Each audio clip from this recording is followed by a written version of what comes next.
I thought we'd just dive in for this one. I've been exploring around on the east coast of Loch Ness today, and you can see it's been a very wet, rainy day. Not the best for photography, which is why I've been driving around trying to find locations and exploring new places. I've actually been to this area before, but I photographed the beech woods up on the road, and I did an ICM image, and it worked out nice. I'll put it up now, just so you can have a look.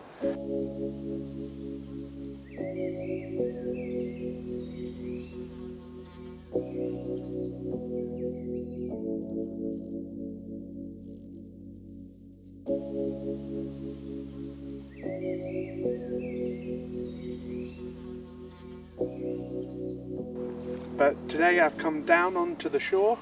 As you can see, I'm in the water with my wellies on, and it has got this wonderful mist across the landscape, across the biggest loch in the UK, and it just looks wonderful. It looks so different, it's so quiet, tranquil.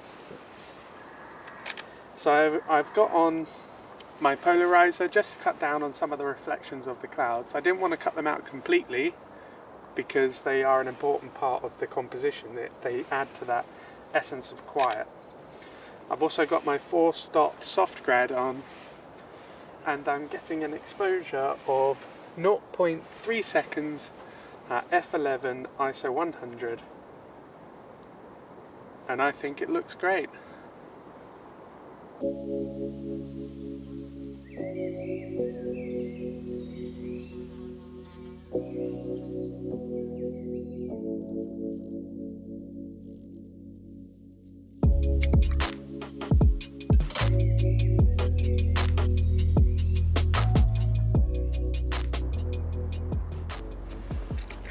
Now that I've got that one in the bag, I'll probably continue the journey and go to another spot.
I was just trying to find a composition using that boulder.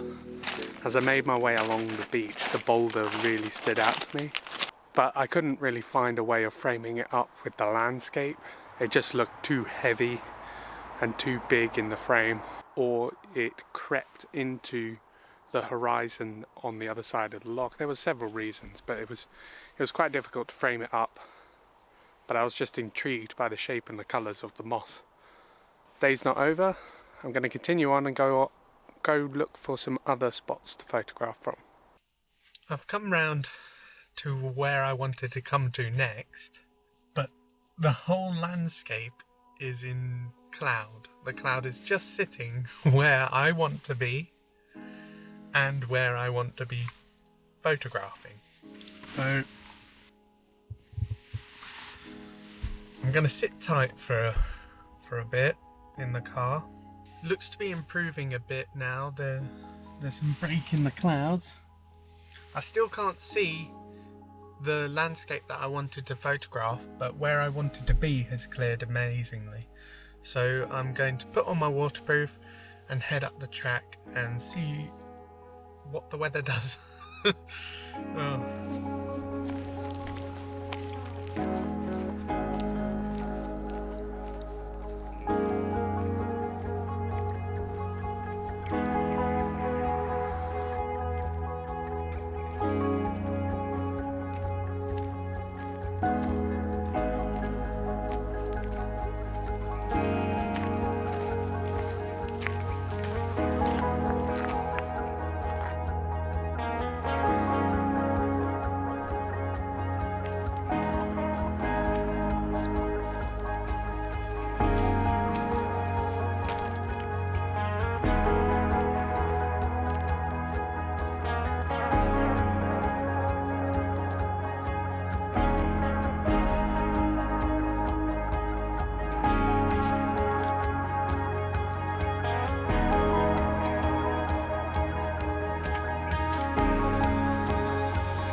I've come up the track, roughly, I think, to where I want to be, but the cloud has rolled in really thick.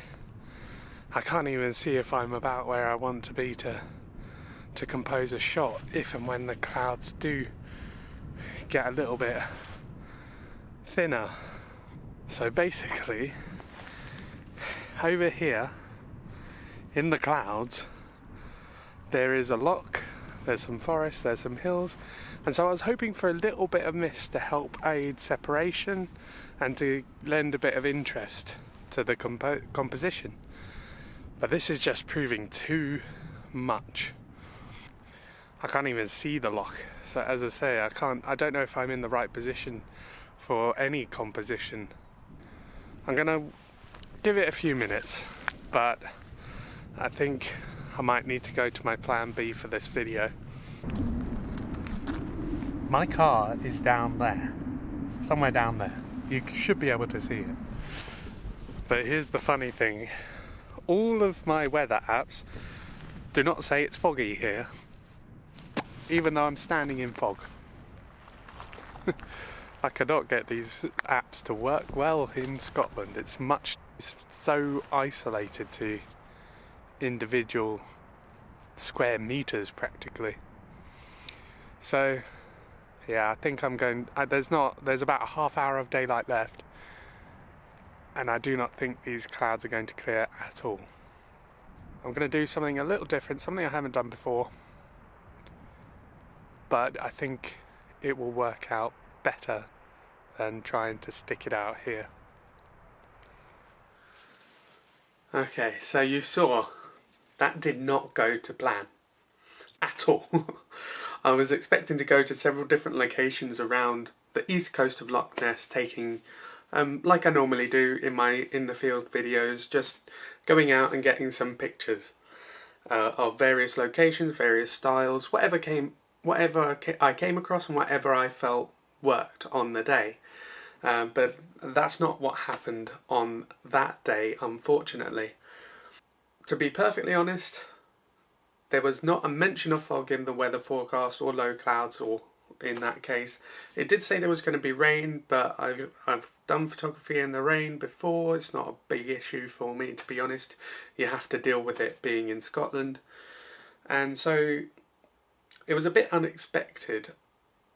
And the weather maps that I had showed that the rain was going to ease and the clouds were going to lift a little bit, which is what I was hoping for when I went to that other location. So instead we're back here, back at home, and what I'm going to do for this video is I'm actually going to show you how I edit my photos. Now, I'm not an expert. I'm I'm just showing you what I like to do, how I like to process my images, and you can take some tips from that if they help you with your own editing. So there's going to be a mixture of this to camera pieces as well as screen recording that I'm doing now on my computer as I edit this photo. So the photo that I'm going to be editing is the one that I managed to take in the water of Loch Ness, just on with the misty background. To be honest, it's not the best image. There's a lot of cloud and it feels very unbalanced because there's a very dark area on the left hand side, which you should be able to see. So this area here is very, very dark, and it throws this lighter area on this side out of balance. It's still a nice image. I think it captures the weather well. It shows the misty low clouds, and I don't think, well, I certainly haven't seen a photo of Loch Ness like this before. When I come into Lightroom, after I've imported the raw file, the first thing that I do is I do a lens correction. I remove chromatic aberration. Sometimes, especially in wide angle shots, there will be chromatic aberration over here in the edges. There's a lot of diffraction with the 17 to 40mm, and there's also this heavy vignetting, which is why I enable profile corrections, and that removes the distortion of the wide angle and it removes this vignette, as you can see here. There's still a touch of vignetting that could be due to the neutral density filter I got there, darkening that area. Or it could have been that that area of cloud was a bit darker anyway. So after lens corrections, my next step is to try and adjust the exposure. Now in this case there's this horrible white patch right here. It's very bright. So I'm going to drop the highlights, and I think I'm going to have to drop them quite a lot so you can get those definitions back in the cloud, as you can see there. Just here there's a bit more definition. And then this area over here is very dark, this is very dark, and this is very dark. So I'm going to lift the shadows just a little bit. With the Canon camera you can do it quite well. Like that. Looks great. Bit more balanced in my opinion. I don't want to go too far. If I go too far it just looks fake. It doesn't look how the scene was. There's too much light, there's not enough definition in the shadows. It just looks horrible. So I for this image I think around just below 50, around 40 should be good. The other tool that I think is amazing in Lightroom is the dehaze, this slider here, and it just helps to give definition to like this area pretty much everywhere. So I do a global dehaze of about 20 I think on this one. I don't want to go too far because if you go too far, again, it looks horrible. So I go to about 20. Now I'm going to adjust the colours, so I'm going to use this eyedropper and go to the whitest part of the image, which is around there, and that's just dropped the temperature down a little bit and increased the magenta, and it just gives it a better balance. And I find the eyedropper to be a particularly useful tool to get the colour balance correct, because your camera is, when you're taking a photo, the camera is judging the white balance on the whole scene, when really you want it to judge on one particular part, the most neutral part, the most white part, or the most grey part of the image.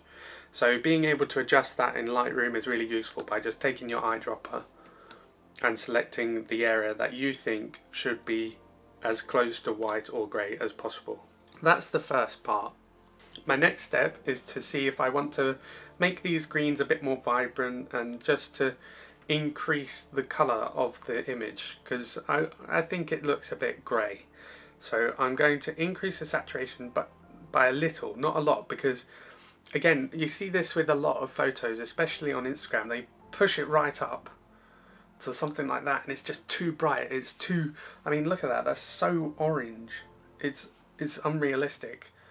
So I prefer to I will increase the saturation just a little, just a touch, and that gives a little bit of better definition to the colours in the image.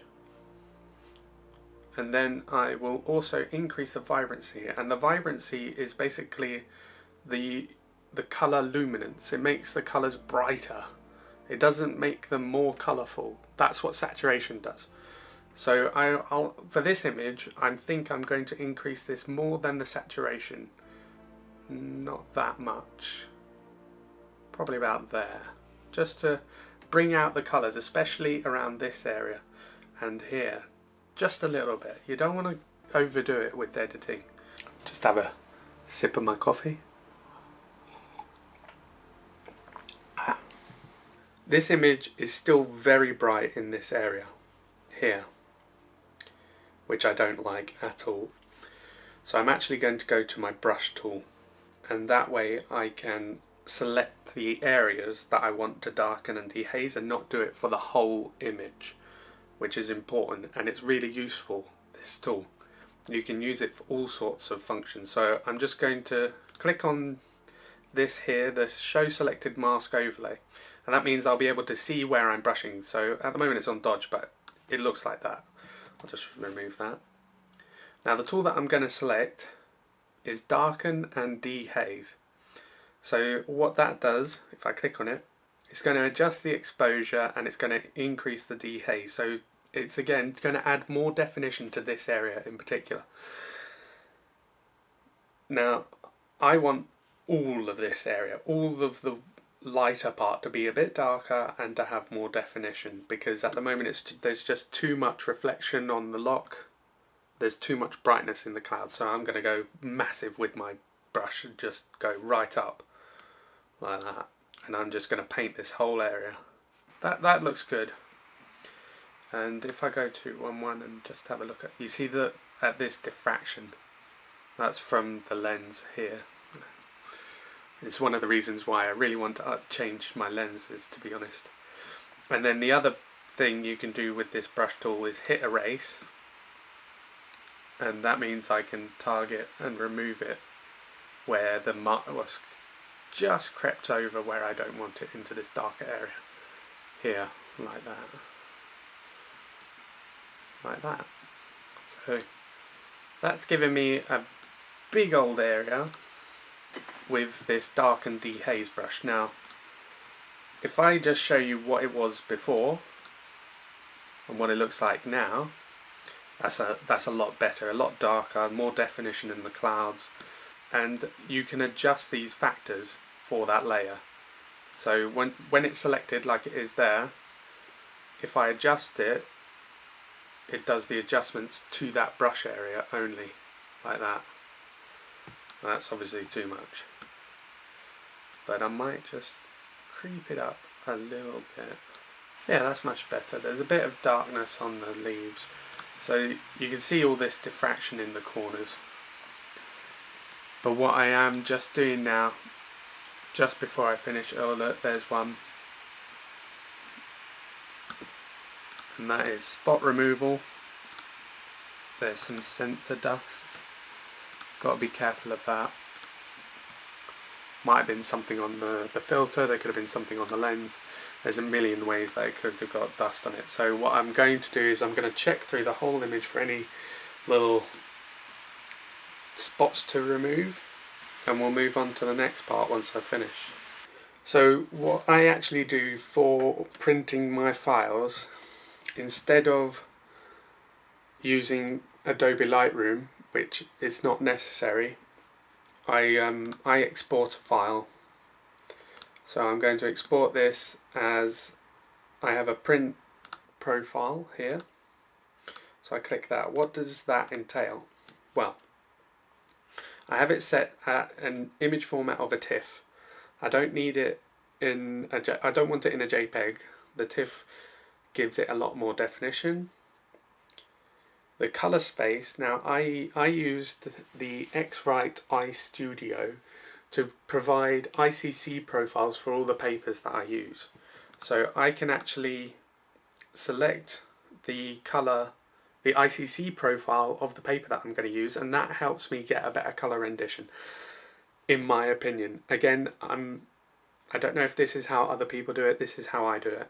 That means that I can choose the ICC profile of the silk Bariata paper, which is paper that I will use in my printer, with a 16-bit depth, which means there's a massive colour gamut.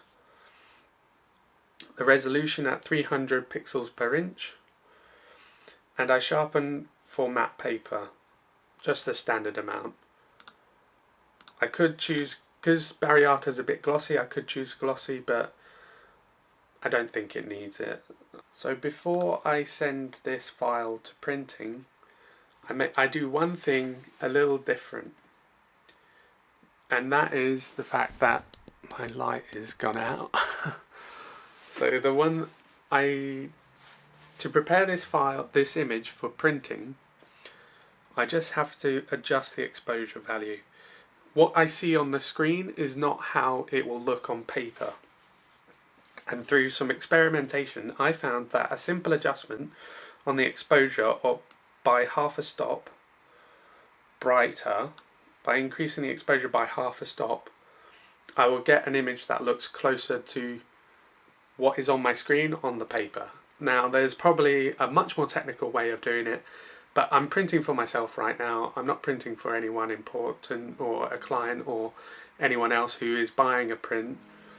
But this is how I do it, and I'm happy with the results. I think it works out well. And then I export it.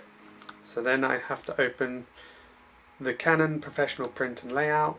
And you'll notice this is the file here. It's just on my desktop. But it doesn't look right. Here it looks pinks and blues and greens. It doesn't look the right colour space, and that's just to do with the colour profile that we loaded.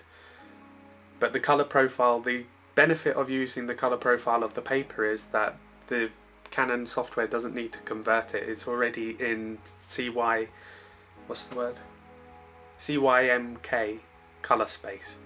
Cyan, yellow, magenta. What the heck is K? Well, anyway, it's in the colour space for printing, so I can just drag and drop that into that window. I choose the paper size. It's going to be an A3 paper size, and we'll send that off to print.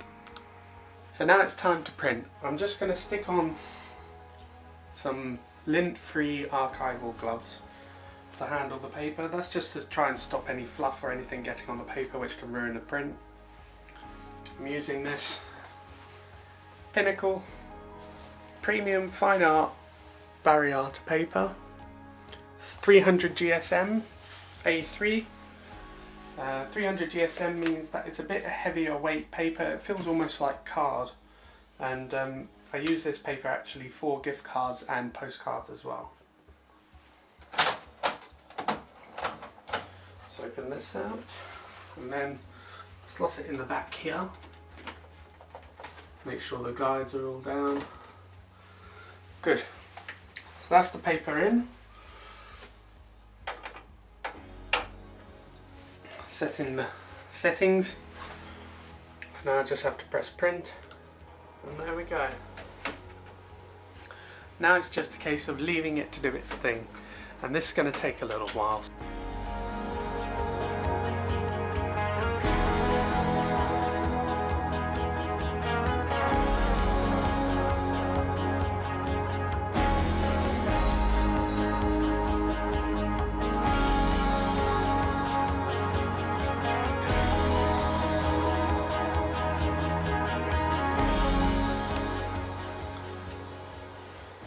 So it's finished printing now. I'm going to leave it for a few minutes to dry completely before I handle it.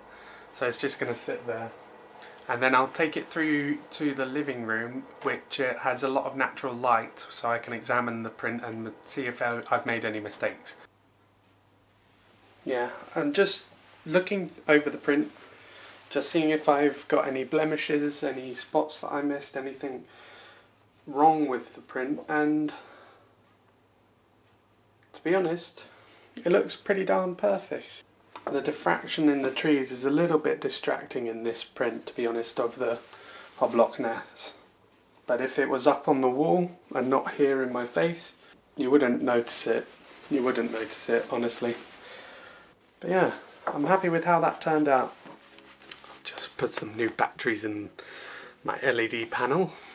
That's it for this one today. I was trying to recover the video, to be honest, because it didn't go to plan. The weather was a lot different to what I was expecting. I mean, I was expecting rain, but not fog and not being able to see anything. So that was a little bit disappointing. If I had known there was going to be fog, I would have changed up my plans and gone somewhere else or done something else. So it's a little bit of a nuisance, but I had this idea for doing not a series, every now and again throwing in a video of the process from location to print, how I edit, how I print the image, how the prints turn out, and that sort of thing, and so I just wanted to have a go with that, and I figured, why not? I've enjoyed the process of making this video. It's been a bit different for me. I've tried new things, including the screen recording, trying to light my face with an LED panel, and just showing you my process. I know that there's going to be people out there that say, like, oh, you should have done it this way, you should have done it that way. And, you know, the first time that someone admits to knowing everything is the time that they're not willing to learn anything. And I'm always willing to learn something new. So if you have any suggestions on my workflow or any tips, or if you use a different tool to me, comment in the section below, and I might try it out later in another video if I like it. Photography and editing is a personal process. We all have our own ways of creating our own art, so that's just a bit of an insight into mine. And you know, my editing style changes as I grow as a photographer, and it will change in the future, I'm sure. Thanks for watching. If you have enjoyed today's video, please consider subscribing. You'll see more of my in the field videos, and I've also got some plans to do more videos like this. Thanks for watching, and I will see you on the next one.